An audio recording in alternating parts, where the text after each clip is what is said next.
घरेलू चिकित्सा का प्रचार लगातार होता रहे। तो हम तो मतलब हमेशा लगे रहते हैं इस चीज़ में कि भाई इसका प्रचार होता रहे। अच्छा। और अभी भी मेरा कल तक सेशन था, मतलब कल आप इस समय आते तो मेरा सेशन था। तो उस सेशन में मैंने लोगों को यही बताया कि भाई वो लोग कह रहे हैं कि हाँ मुझे रेकी से बहुत आराम हुआ या मेरी ऐसी प्रॉब्लम ठीक हुई।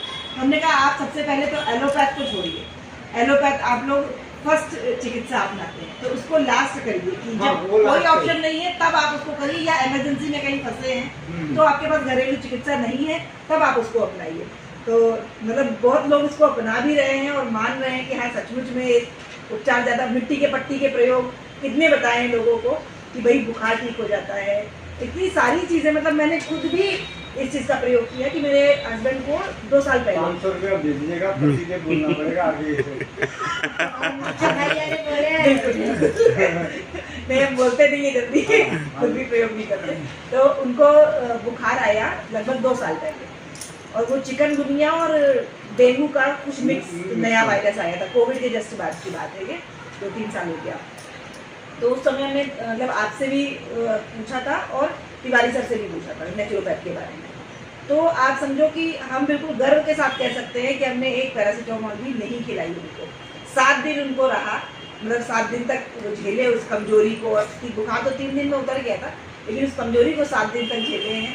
फिर 8वें 9वें दिन दुकान जाने लग गए हैं और इतने ज़्यादा कमजोर थे कि खड़े होते थे और गिर जाते थे, इस तरीके का था। लेकिन फिर भी अपने अंदर, मेरे अंदर इतना दृढ़ विश्वास था कि नेचुरोपैथ और घरेलू चिकित्सा से सब कुछ ठीक हो सकता है, रेकी से या श्लोक से सब कुछ ठीक हो सकता है। ये कोई प्राण शक्ति है जो ठीक कर सकती है, हमें एलोपैथ में नहीं जाना है।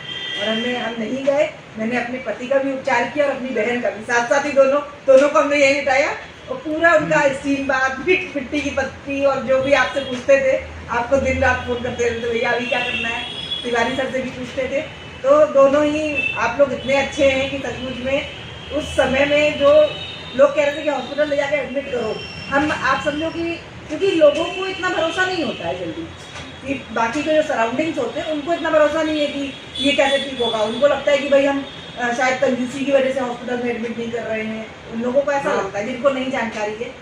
तो हम लोगों को बताना ही मैंने बंद कर दिया था कि कोई पूछता था कैसी तबीयत है, हम कहते थे हाँ ठीक है ठीक है, क्योंकि मुझे लगता था कोई घर भी ना आए देखने के लिए कि इस तरीके की हालत देखेगा तो सोचेगा हॉस्पिटल लेके चलो। और मुझे पता था कि घर में जब तक है तब तक पेशेंट मेरे हाथ में है, अगर हॉस्पिटल गया तो हम कुछ नहीं कर सकते।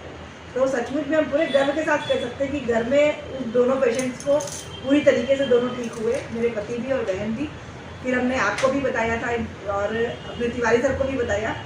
तिवारी सर ने कहा कि भाई टेस्टिंग वेस्टिंग का सारा खर्चा हमने बचाया है तो अब हमको कमीशन भेज दो लेकिन हाँ,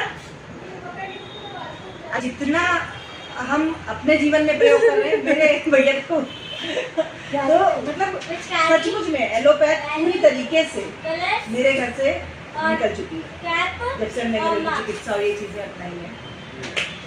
धन्यवाद बोला ये ऊपर आई बैठी करिए, नीचे खिलौने की दुकान है मैं टॉयज तो लिया नहीं।